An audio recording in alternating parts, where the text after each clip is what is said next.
Gente, aqui é a professora Luana, eu tô de volta para nossa primeira aula.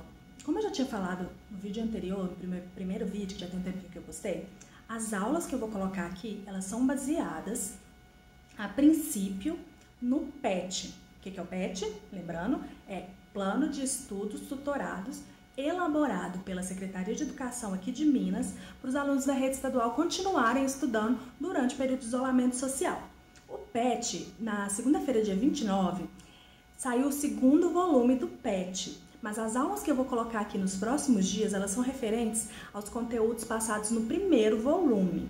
Por que eu decidi fazer isso? Porque, como eu só consegui agora o contato com os meus alunos, eu não os acompanhei durante o período do volume 1.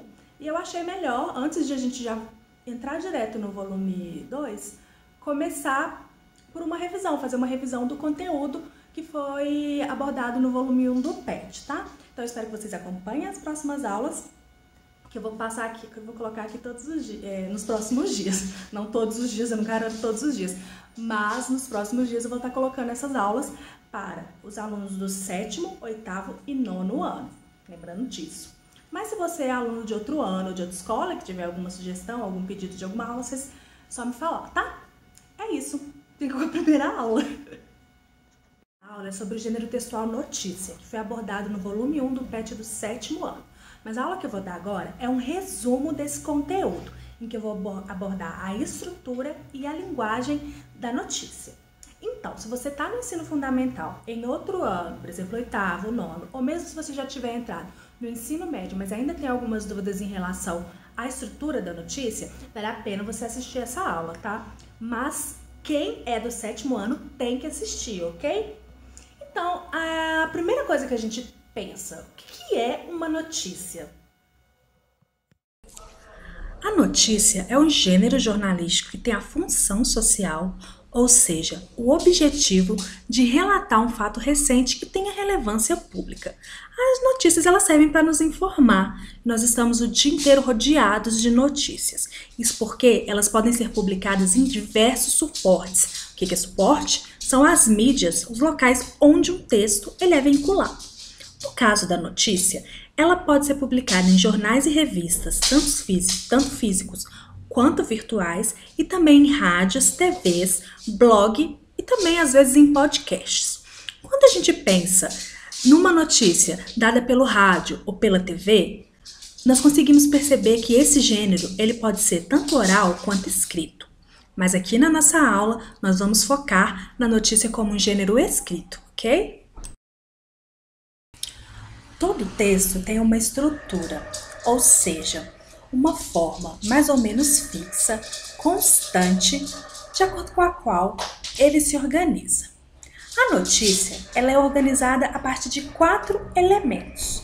O primeiro deles é o título, que tem o objetivo de chamar a atenção do leitor, de despertar a curiosidade dele, fazer com que ele continue lendo aquele texto. E o segundo é o subtítulo, que fica bem abaixo do título e retoma essa informação principal apresentada pelo título e amplia, dá um pouquinho mais de conteúdo para o leitor. Vamos ver um exemplo. Vamos ler o título dessa notícia. Na quarentena, irmãos publicam livro digital gratuito e estimulam crianças a observarem aves. Perceba que esse título ele está destacado em negrito e ele costuma vir mais ou menos centralizado na página de um jornal. Se a gente prestar atenção nesse título, quais são as palavrinhas que chamam a atenção? A gente pode pensar, por exemplo, por que na quarentena está no início de tudo? É simples. Nós estamos vivendo um período em que essa questão da quarentena tem muita relevância social. Então isso vai chamar a atenção de muitos leitores. Mas depois o título, ele vai, digamos assim, filtrando esses leitores. Qual a segunda palavra que a gente pode pensar que chama a atenção? Eu diria gratuito, porque quem é que não gosta de uma coisa de graça, né? Então você vê que nós já temos 2 elementos que fazem o leitor querer continuar lendo esse texto. Depois, a gente pode pensar em crianças. Veja só, se eu tenho crianças em casa Durante a quarentena e eu tenho um recurso gratuito, eu quero entender mais o que estão querendo me oferecer. Tá vendo? É assim que um título chama a atenção de um leitor. Depois nós temos o subtítulo, que ele fica bem abaixo do título, com uma fonte que destaca menos o texto. E ele traz mais informações para a gente. No caso desse subtítulo, está dizendo: inteiramente online, o e-book pretende incentivar a leitura e conscientizar a partir da narrativa situada em Bragança Paulista, São Paulo. Olha, no início da frase, nós temos o termo inteiramente online. Esse inteiramente é para reforçar que, olha, você não precisa sair de casa para ter acesso a esse livro. Ele é todo online. Depois, vocês percebem que no título falou que esse livro estimula crianças a observarem árvores. É um ponto positivo desse livro que eles publicaram.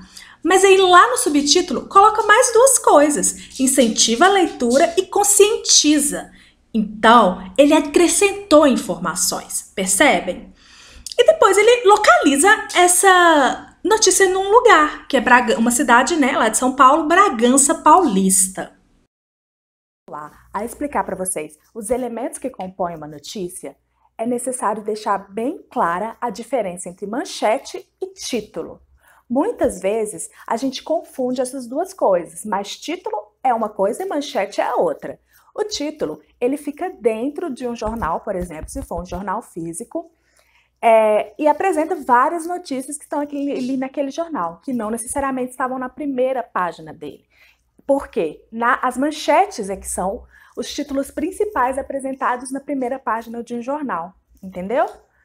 Ela sempre vai vir em destaque muito grande, bem na capa, e com palavras que chamam muito a atenção e são muito diretas, e sempre vai ser de alguma notícia que está em destaque nacionalmente ou localmente, dependendo do local.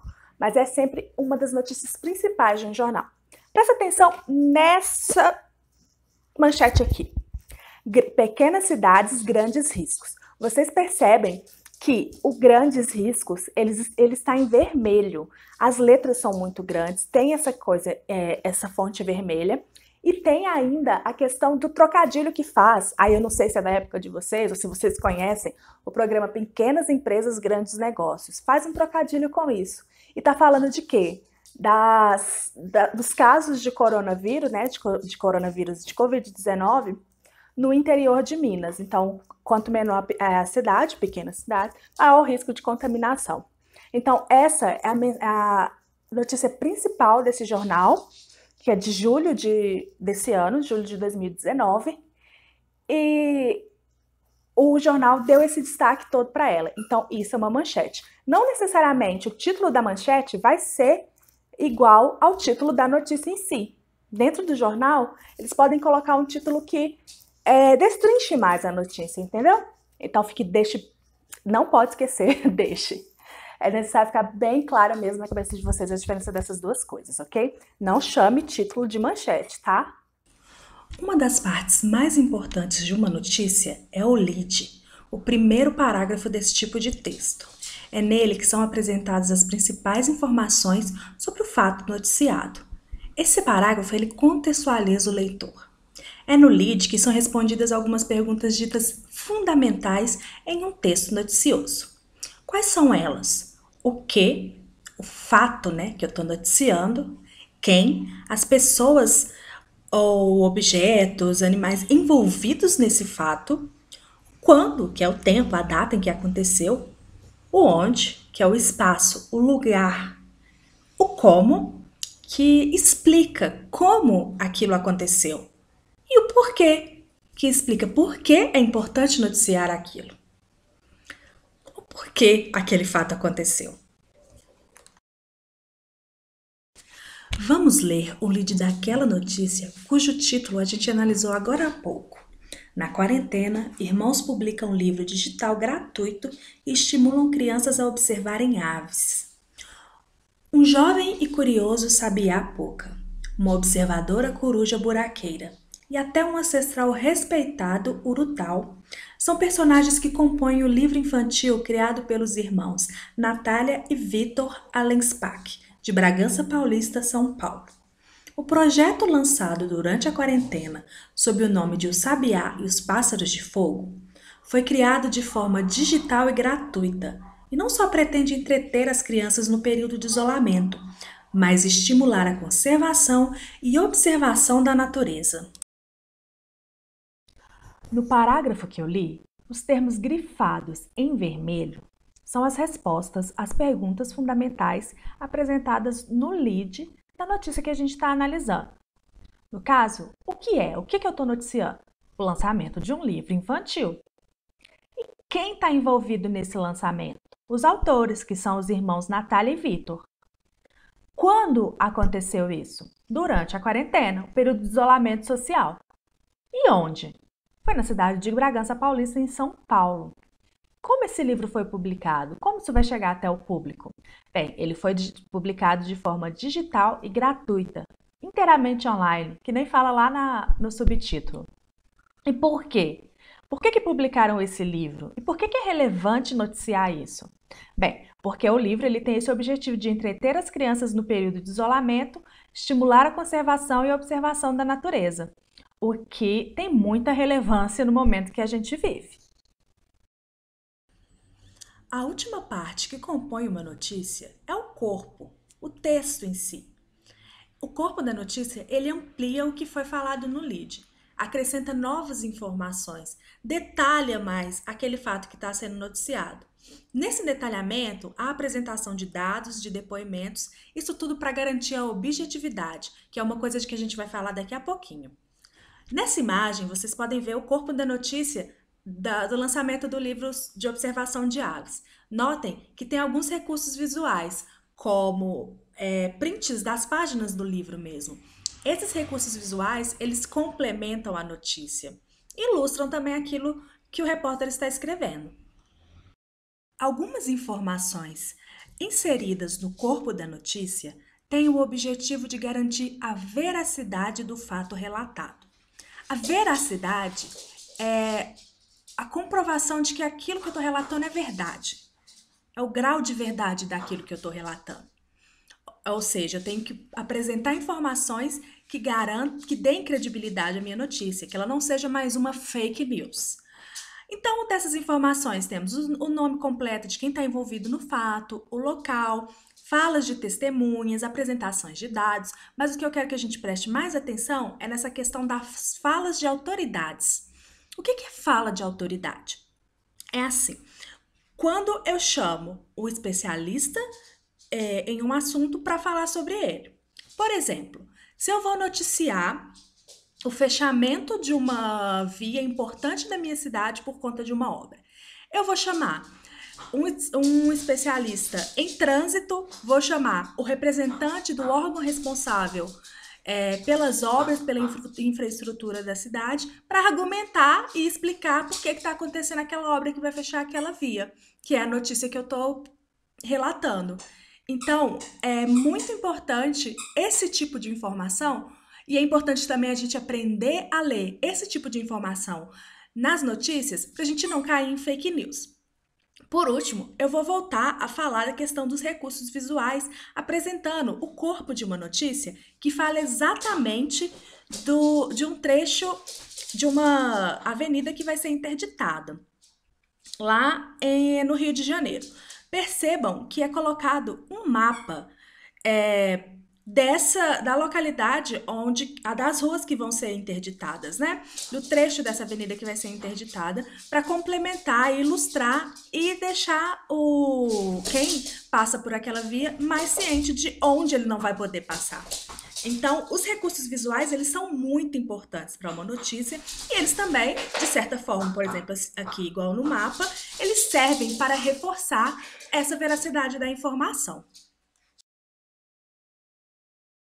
Agora nós vamos falar sobre a linguagem da notícia, ou seja, o estilo desse tipo de texto, quais os recursos linguísticos que nós utilizamos em uma notícia. As duas principais características desse tipo de texto, da linguagem de uma notícia, são a objetividade e a imparcialidade.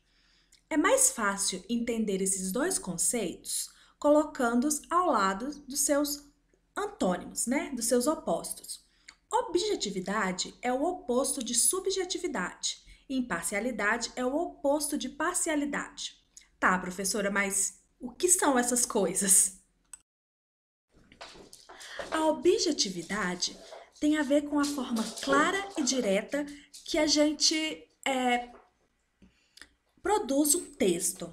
No caso, para o meu texto ser claro, direto, objetivo, eu vou fazer uso de uma linguagem mais denotativa, ou seja, aquela em que eu vou usar as palavras de uma maneira mais literal, mais de acordo com o significado do dicionário.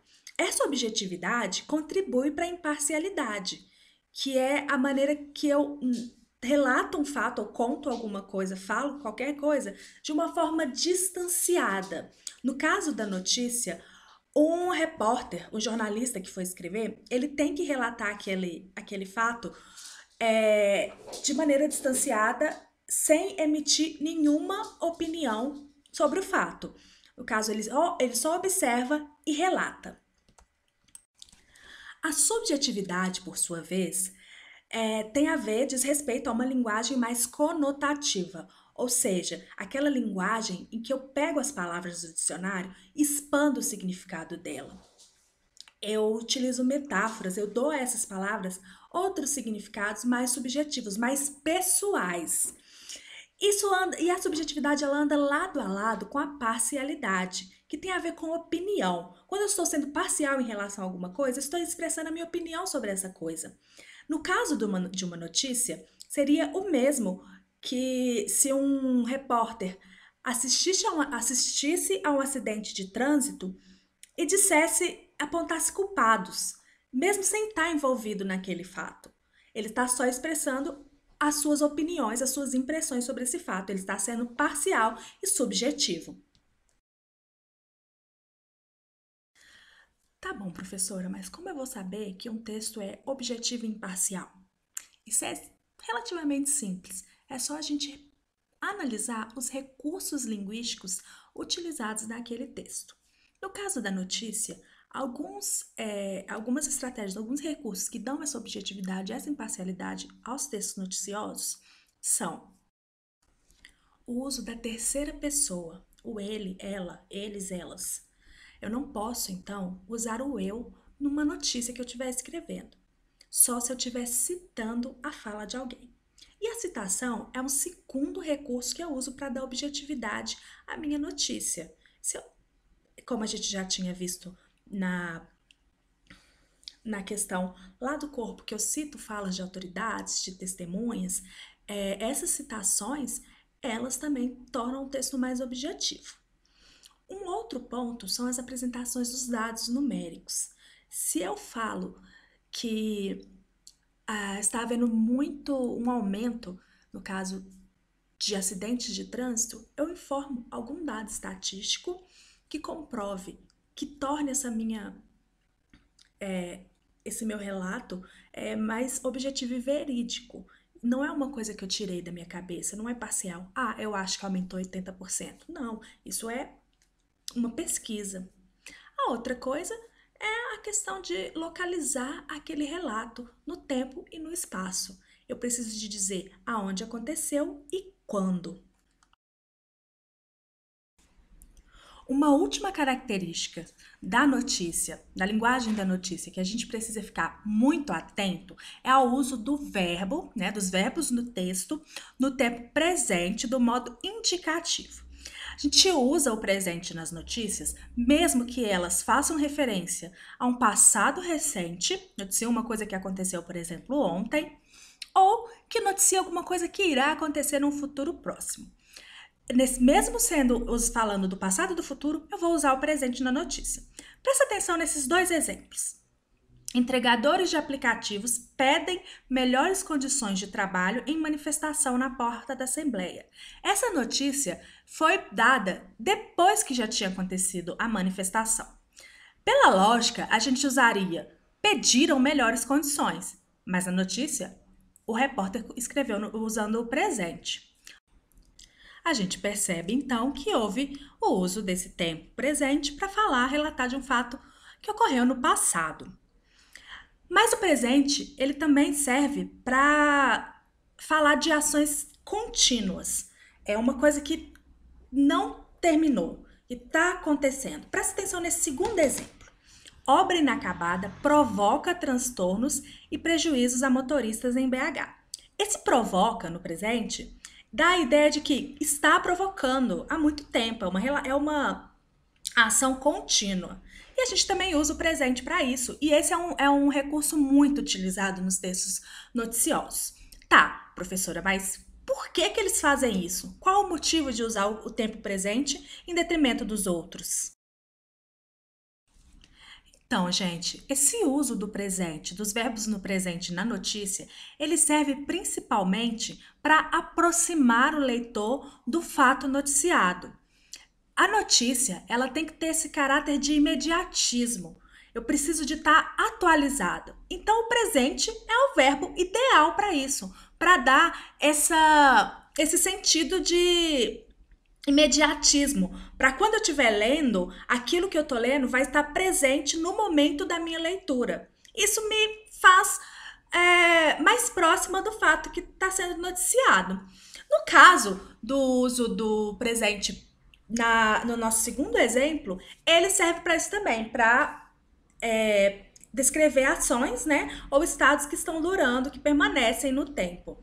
Mas tem que gravar isso na cabeça. O presente, ele serve principalmente para aproximar o leitor do fato, para tornar aquele fato imediato, presente ali no momento em que eu estou lendo, como se eu estivesse vivenciando aquilo que eu estou lendo.